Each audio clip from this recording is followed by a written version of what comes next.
Welcome to a meta report from Disney Lorcana Challenge Toronto. We're going to be looking at the best decks from the weekend and talk about what this means for the Set 5 meta game, because I do think it has a big impact on what we're going to expect to see more in Set 5. Because Bucky had such a stronghold over the Set 4 meta, this was the last Set 4 tournament, but also the only Set 4 tournament without Bucky. We do get a really good idea of the kinds of decks maybe which Bucky was keeping out of the meta, how decks are more likely to be built when they're not teching quite so heavily for Bucky. Also going to be seeing if maybe other Emerald decks can come out of the woodworks. My prediction coming into this tournament was that an Emerald deck would win the event, because I think that a lot of Emerald decks really struggled against Bucky, and some kind of Emerald decks could come out of the woodworks, and that is exactly what happened. Let's start off by looking at the one Ruby Emerald deck that made the top 64. How could I refuse not to show my favorite color combo? I did win an Ursula with Ruby and Emerald myself. That was while Bucky was still in full force and completely ruined my deck. And this is a really interesting build. Ruby Emerald, of course, now has access moving into Set 5 to Robin Hood Sharpshooter, which is going to be a different way to go about it. But what I really love about this build is the fact that they're playing the Pegasus and the Hey Hey. Quite similar to the list I played with the Merfolk, the Flynn Rider. I am a little bit surprised not to see Prince John in a deck that plays Merfolk and Flynn Rider, but instead they're opting to go for Diablo without the one-cost Diablo as well, which is really, really interesting. They do have the Ruby Flynn Rider and the Sisu combo, as well as the Minnie Mouse and the Goofy for some extra aggro. Of course, got that Tinkerbell in there as well. Some real evasive threats. Worth noting, Lumiere plus Diablo is a nice little combo to put your Diablo up to 3 strength to play around things like Brawl. Really interesting list. Definitely not exactly how I would build it, but I do like the overall concept of it. It's a very aggressive build. If you can shift in Pegasus, you're going to be turning all of your characters evasive for a turn. I really am surprised by the lack of Prince John, though, I have to say. I think Prince John is the man when you're playing Merfolk and Flynn Rider and Ursula. There's already a lot of value there. I do like to see the Hey Hey, although there's not really many cards that are making use of Hey Hey, like nothing like a Robin Hood Daydreamer at 6 ink. Usually it's quite easy to get to 5 ink without the addition of Hey Hey, but still cool to see nonetheless. And yeah, really interesting to see the different blends of Ruby Emerald packages. You've got like the hyper aggro stuff without the Prince John, but then you've still got the Ruby aggro stuff with the Ruby Flynn Rider and the Ruby Sisu as well. Overall, very cool deck. Big shout out to David for doing so well with this. Did unfortunately lose their top 64 game. Also worth mentioning at this point, this was a 1,000 player tournament, slightly under, not a 2,000 player tournament we're used to seeing. So the top 4 players, for example, got Mickey Mouse, not the top 8. So that's worth bearing in mind. This was a Amethyst Steel deck. I think it's the only one that made the top 64. It was. Amethyst Steel, this looks pretty similar to the list which I was playing, but actually is quite different. Of course, without the onslaught of Bucky, no need for that tiny Tink Tactician, and instead perhaps with less Diablos in the meta as well, Blue Fairy has less of a target on its back. Previously, lots of people would be teching in Babooms and Brawls to deal with Diablos, which also can hit Blue Fairy. Maybe those are less common. Of course, Diablo itself can remove a Blue Fairy while remaining on the board. So Blue Fairy with some Jafar Dreadnought action at 4, some Aladdin at 3 as Floodborns. Of course, no Jafar 7 cost. But pretty interesting build with Belle, with Beast, Robin Hood, and Tinkerbell rounding out the Floodborns. And then just the control of Grab Your Swords, as well as a few other bits and bobs. It's a pretty interesting deck. It looks quite slow in terms of questing. And only 3 goats.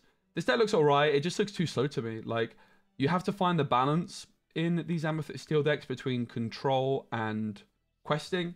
Maybe the key questing power with this deck comes through the Queen's Castle by just dominating board presence and then swooping in the Queen's Castle. But I don't like the lack of snakes. I don't like the fact there's only 3 goats and 3 foxes.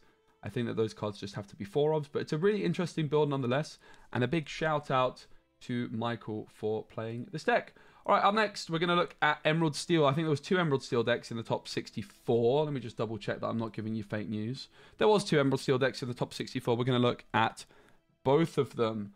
The first one is, well, there's a lot of cards in it, isn't there? Which is kind of telling me that it's not super optimized when you've got so many like 2 ofs and stuff. But let's have a look at it still. Curse Merfolk, 3 Diablos, 4 Diablos, Hidden Cove, Robin Hood, one Baboon, 3 Flynn Riders. It does look like a bit of a mess, doesn't it? 3 Prince Johns. Now, just because I'm saying it looks like a bit of a mess, maybe Philippe has like their exact reasons for doing so. But for me, I'm just looking at this deck and it looks like a deck of someone who doesn't quite know exactly what they want.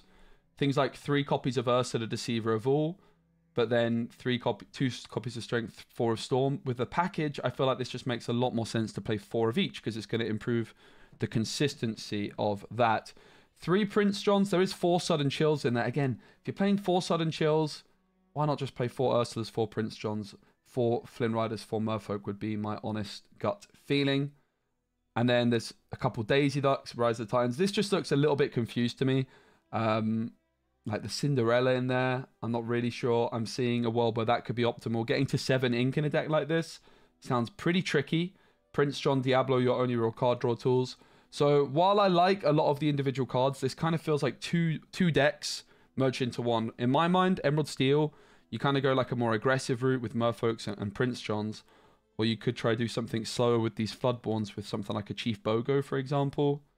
This doesn't look like a great list to me, if I'm honest. I'm sorry, Philippe, but big respect to you. I'm next in the top 32, one which looks significantly more refined because it's just simply like less cards. Still got the Cinderella Stouthearted in there, which I'm a bit surprised about. Having said that, this deck does run Morph, so it's going to be able to be shifted in on turn 5, which makes it, I think, considerably more reasonable. This one does have 4 copies of Ursula, 4 Strength, 4 Storm, 4 Sudden Chill, and 4 Prince John. So instantly you can kind of see the criticisms I had against the previous deck, this deck is sort of addressed. And this one just looks like a little bit more, this person knows exactly what they're looking for from their deck, with the Muses being in there, as well as Lucifer. I actually really like the concept of this one. So what they're looking to do is they're looking to use the Muses to bounce things back to their opponent's hand and then discard them quite swiftly with the Sudden Chills and the Lucifers. 4 Beasts in there, a couple of Friar Tucks, a single Zeus, 4 Brunos, 3 Tinkerbells, 2 Cinderella. I actually like this list quite a lot. The Cinderella I'm a little bit surprised about, but hey, I think, and the Smash, I suppose, good for the mirrors. Does look a little bit slow in terms of questing power. Of course, this other build had the Merfolk. I would have been really interested to see this deck with a slightly lower top end and a slightly more aggressive early curve with things like Merfolks and Flynn Riders. In my opinion, if you're already playing Prince John, it's kind of hard to justify not playing the other ones. But nice little list for Steel Emerald getting into the top 32. Up next, we've got Ruby Sapphire. This is Din Khan, who is a bit of a wizard because this is their second top 8 finish. Worth mentioning again, top 8 in this is kind of comparable to top 16 in other challenge events because this was a 1,000 player tournament as opposed to a 2,000 player tournament. So Din Khan did already win a Golden Mickey, I believe, at Bologna. Pretty sure they won a Golden Mickey at Bologna, but then they got top 16 at the previous, was it Chicago, the previous Disney Lorcana Challenge before this, and now they've secured a top 8 at Disney Lorcana Las Vegas, which didn't get them a Golden Mickey. It did get them qualification to the North American Championships, but they've already got it. Din Khan, the first player, of course, to be qualified for both, and they've got themselves essentially a 3rd qualification, but of course that is redundant. But still playing the Dig a Little Deeper card, the Sing Together 8 card, which they are a huge fan of. That's great to see them sticking that one out. Pegasus in it too is just a nice way to have like some bodies on the board, but moreover, it's a good way of cancelling out that Flynn Rider in Ruby. The Flynn Rider frenemy can really run away with it against a deck like this. And just sticking with the kind of standard top end of Tamatoa and 3 Maleficents. Only 3 Mauis, no Hercules in there, but does have a couple of Vitalispheres. Congratulations to Din Khan for another great performance. In the top 4, which did win a Golden Mickey, we have another Ruby Sapphire deck. Not going down the item route either. Only 2 copies of How Far I'll Go. Probably going to be a little bit of a surprise. Opting for the Queen of Hearts in at 2 costs instead of Pegasus as just a pure rush character. 4 Mauis, 3 Gaston. No Dig a Little Deeper, but 3 copies of Scar. Probably the card which stands out, as well as a couple copies of the McDuck Manor. So some pretty huge differences actually between the lists. Scar, a really interesting card, of course, being able to wipe out lots of threats at once. I think Scar could be particularly good against Emerald Amethyst, which I would have anticipated coming into this weekend being quite popular, just being able to clean out a couple of threats and sink in 6 damage to a Queen's Castle at the same time. Speaking of Amethyst Emerald, it was one of my top contenders going into this weekend. Again, I very much thought that Emerald would have a pretty strong showing going into this weekend, because the toughest matchups for Emerald decks, this one included, were often Bucky.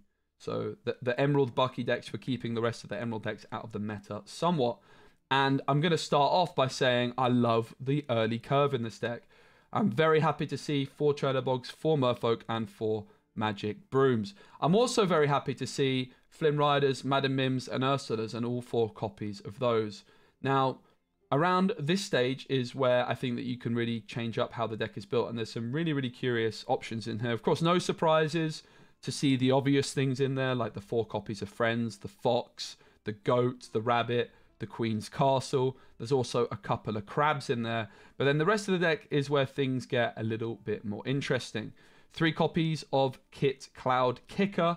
We know this guy is very good at helping you out when you go in second, summon your opponent down. You can play with it, sing Friends, you can bounce it back. This can be particularly strong in Emerald Mirrors, where you use Kit Cloud Kicker on opponents' Ursula Deceiver of All. And speaking of Ursula Deceiver of All, she is not in the deck, which honestly, I think I would probably agree with that decision. I think if you are going to go Ursula Deceiver of All, you're also going to be playing Sudden Chills and Prince John, which you guys are not going to be surprised to hear. I would be quite interested in going that route, particularly Prince John. If you've already got the Merfolk and the Flynn in there, I think becomes a really interesting option. Prince John's Purple Dream, as I like to call it, is a deck I did win a Rockstar Stitch with in set 1. Instead, though, at 3 cost as an uninkable, no Diablo, but going for Lyle Tiberius Rourke, a card I think we're going to see quite a bit of in set 5 as well. I think this is the color combo it makes the most sense in, because this deck can be very quick when going first, but when going second, it can have a bit of a slower game plan with cards like Kit and Madam Mim Fox really getting back ball control for you. And Lyle is a great way to just slow down those hyper aggro decks and claw your way back into it. There's also 1 Cricky, 1 Don Carnage, which is really interesting to see. 2 John Silvers is absolutely wild. This is a set 1 card, which didn't really see play in set 1. It gives an opponent's character Reckless when you play it and whenever it quests. So clearly a little bit scared of those kind of hyper aggro decks. I do like the 1 copy of Lucifer in here as well, as a bit of a surprise way of discarding those last 2 cards from your opponent's hand. Of course, with Amethyst, you've got the potential of bouncing it back with a snake. Overall, I like this deck quite a lot, particularly the early curve. Personally, I would have, unsurprisingly, gone more all in with something like a Prince John and Ursula Deceiver of All and Sudden Chills. Now, do we get that in this deck? Oh, we don't. No, we don't. But we do get even more heavy on the aggro with those 4 copies of Maleficent Biding Her Time. Now, this is a very, very spicy list indeed. This one's by Jacob Finney, who got top 8, so secured themselves North American regional qualification with this one. Really cool to see. Only 3 Churnabogs, no Magic Brooms, which is making me a little bit sad, but the quality of 1-cost characters in Emerald and Amethyst is very, very high. 2 Flynn Riders, 4 Snakes, 4 copies of Sir Hiss. Is just that 1 questing power evasive is not the most impressive in the deck overall, but going to be good at dealing with Diablos, and with that other Pegasus, you do have quite a lot of evasive threats. Not huge on the Sir Hiss overall in this one. It's not like it's singing that much. That kind of seems like I would rather just be playing a Magic Broom, I think, if I'm honest, in that slot. That would be my main criticism of this one. But the rest of the deck looks great. Only 3 copies of Rabbit, and kind of surprising to see no Goats either, I have to say. But honestly, it is very interesting. I think, there is 4 Goats. Okay, that suddenly makes a lot more sense. I was about to say, I'm not as surprised as some people might be to see no Goats, because you can bounce back the Maleficents and the Merfolks, but no, there's 4 Goats there staring me right in the face. Of course there is. It would be a bit outrageous not to be playing them. I do like this list overall, I have to say. Again, the Diablo instead of Prince John is making me a little bit sad. I personally be playing Prince John in here. I feel like Diablo, if you're not shifting it in, it's just going to be a little bit too slow. But perhaps Diablo put in serious work. People weren't really expecting it. But I don't know. I would have played Prince John, but you guys are not. I would always play Prince John. I'm biased for Prince John, so let's stop talking about Prince John. Up first deck, which did win a Golden Mickey, is going to be Sapphire Steel. Sapphire Steel looking pretty... Well, it doesn't really change that much, does it? But this one doesn't have Mickey Mouse. It's playing one jump ahead instead. Also has those Argus to check some Flynn Riders and deal damage to those Queen's Castles. A couple copies of Rise. There's one Smash, two Zeus, one Bell. Grammatala's in there. In at 5, there's Pyros, which I think is a very underestimated card. During your turn, whenever this character banishes another character in a challenge, you may ready chosen character. That does include itself. So you can challenge a bunch of Pyros, remove a bunch of things at once.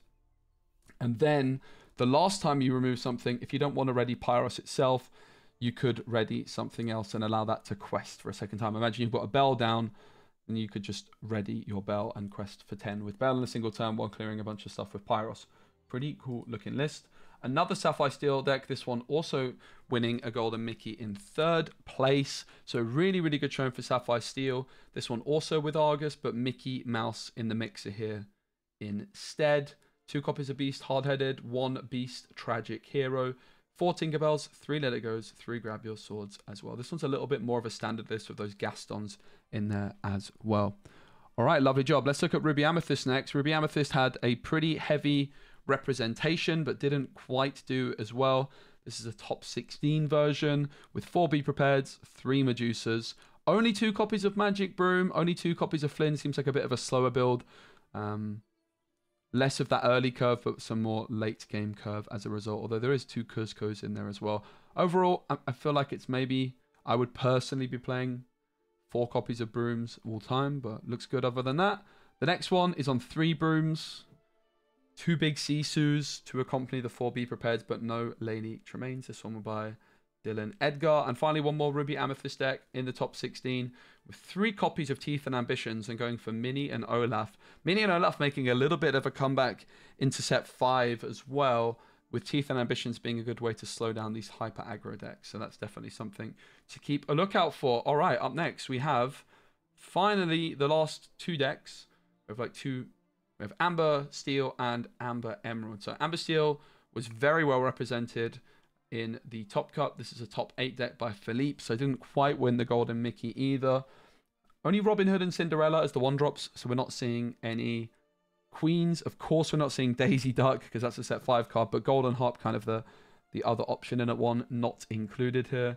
There's going to be 3 Sleepy's Flute, so a bit of a slower build, looking to really be good against those Ruby Sapphire decks in particular with something like a Sleepy's Flute. 1 Benja, 3 Lawrence. 1 Grab Your Sword, 1 Ariel is interesting, as well as 1 copy of Surface Stitch. 2 Cinderella Stouthearted, and also 2 copies of Look at This Family. Look at This Family is a really interesting card in these songs deck because you're incentivized to play lots of songs. There are times where you look at the top 5 cards of your deck and there's not 2 characters within there, so then you're only adding 1 character to your hand. That can feel really bad.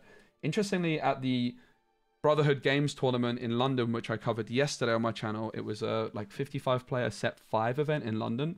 The gentleman who got first after Swiss was also playing Look at This Family in their Amber Steel Songs deck in set 5. So Look at This Family, possibly a card we've been underestimating. I do just think that there's too many times in my experience when I've played this card in Songs that it only shows me 1 character, and that's why I ended up cutting it. But maybe I haven't done the maths on that. Maybe it's not as often as I think. Very cool to see Amber Steel still doing well. And there's another Amber Steel deck we're going to look at, which did win a Golden Mickey, and it finished 2nd, losing in the final. It's actually the only game of the tournament I watched was the final. I got home late last night and was able to watch it. 3 Cindy's, 4 Robin Hoods, 4 Queens in this one. 4 Smees, 4 Flutes, as well as 2 Lawrences. Very, very similar lists, actually, with just 1 Cinderella Stouthearted to Grab Your Swords. Big shout out to David Nunez on the 2nd place finish. Now, moving on to the final deck, we're going to start off by looking at the Amber Emerald deck by Judy, which finished in the top 16. Big congratulations to them. So, Sing Together, definitely a deck which I have picked to do well going into set 5. In fact, I think my set 5 meta report, the 2 decks I put at the top were Amber Emerald and Amber Steel. So, while this is a set 4 meta, it's a good start for me, you know, because it's like the Buckyless decks. Buckyless meta. If these decks were doing well in a Buckyless meta, you would expect them to kind of do well in another Buckyless meta moving forwards. Of course, it's going to be very different, but it certainly bodes well for my predictions early on. And this deck hasn't really gained that much in set 5. The biggest addition it got, in my opinion, is You're Welcome, which is a 4-cost song which can put back an item, location, or character into their player's deck. That player draws 2 cards because you can sing You're Welcome with something like the Muses and then play You Have Forgotten Me and discard both of them and draw 2 with Prince John. Particularly, it's good because this deck can struggle with locations. That's where Cricky can come in useful to give extra strength to your characters. Only 2 copies of Painting the Roses Red maybe surprises me a little bit, but it is hard to fit everything. I think also only 3 copies of Bruno. In an ideal world, I'm sure this person would love to play 4 copies of Bruno for Painting the Roses Red. But what I am really happy to see is Daisy Duck. In fact, 4 copies of Daisy Duck, which if I was playing the deck as well, I would do my best to fit as many copies of Daisy Duck. Fitting 4 in, I think it's easy to underestimate how difficult that actually is to do. So it's clearly a card which Judy really, really likes. Now, the problem with Daisy Duck in this deck is that You Have Forgotten Me and Daisy Duck clash, right? You play them on the same turn. Having said that, what Daisy Duck provides you, which You Have Forgotten Me doesn't, is it provides you a body, and a significant body at that, to contribute towards Singing Under the Sea in the early game. And it's a guaranteed discard card. I like to call it Daisy Tuck or Friar Duck, because it's got the same kind of stat line as Friar Tuck. It has 1 less willpower, it quests for 1 less, but the difference is it always discards. Even if you have 7 cards in hand and your opponent has 1, Daisy Duck discards. And that guaranteed discard is the most valuable kind of discard in Disney Lorcana, because that last card your opponent's holding in their hand is the card they want to hold on to the most. Often it's going to be a Flaversham or something which helps them draw cards. So I actually love to see the addition of Daisy Duck, sacrificing maybe some song cards like that copy of Bruno, that copy of Painting the Roses Red. Overall, really, really cool deck to see from Judy. But now the tournament winning list, which is by Diego. I haven't actually seen this one perfectly as of yet. No copies of Painting the Roses Red is the first surprise there. Oh, sorry, there is this 3, but only 1 Daisy Duck. To be honest, I'm glad to see it at all. 1 copy of Be Our Guest is a little bit of a surprise, if I'm honest. But, you know, clearly wanting those extra songs to help out with the Muses. Bit surprised to see that the Be Our Guest is not just a Painting the Roses Red, but there is times where with this deck, you know, you're just looking for a specific card. Maybe you're looking for an Ariel, maybe you're looking for the Muses or a Prince John. Be Our Guest is gonna help out there. Moreover, it's just an extra song for Ariel. I would be interested though in seeing why this Be Our Guest isn't just a 4th copy of Painting the Roses Red. 2 Hidden Coves, which I think is a difference between the biggest difference between Judy's deck. Judy does not have any Hidden Coves, and I think Hidden Cove is a great addition to this deck. Being able to move your Diablo into the Hidden Cove is huge in mirrors as well, because suddenly your Diablo is a 3/3 while your opponent's is a 2/2. Also great at dodging babooms and brawls, the most common ways of dealing with Diablo. So love to see the addition of the Hidden Cove. The rest is very similar. Also 4 copies of Bruno I like to see. Ariel being able to sing Bruno, I think just makes it too good not to be playing 4 copies of. There's also 3 Crickies. Only 3 You Have Forgotten Me is definitely a surprise, but kind of makes up for it with that 1 copy of Lucifer instead. All right, well, that is the top decks from Disney Lorcana Challenge Toronto. Congratulations to all the players. Big shout out to all of the community over in North America who were playing, participating, watching, all the judges, all the production team, casters, everyone. Good job. Looking forward to the next events. We've got Birmingham and we've got, is it Vegas the same weekend? Was this Vegas? I'm sorry. This was Toronto. I might have called it Vegas in the video. It's, I'm tired, man. That's why there's no face cam, but hopefully you guys enjoyed the video. Big shout out to everyone in Toronto, the Canadian community. And yeah, looking forward to seeing some of these decks in Set 5. Set 5 meta reports coming soon. There's lots of decks to cover from the weekend, so stay tuned for those. And yeah, take care. Bye now. Give the video a like. Cheers.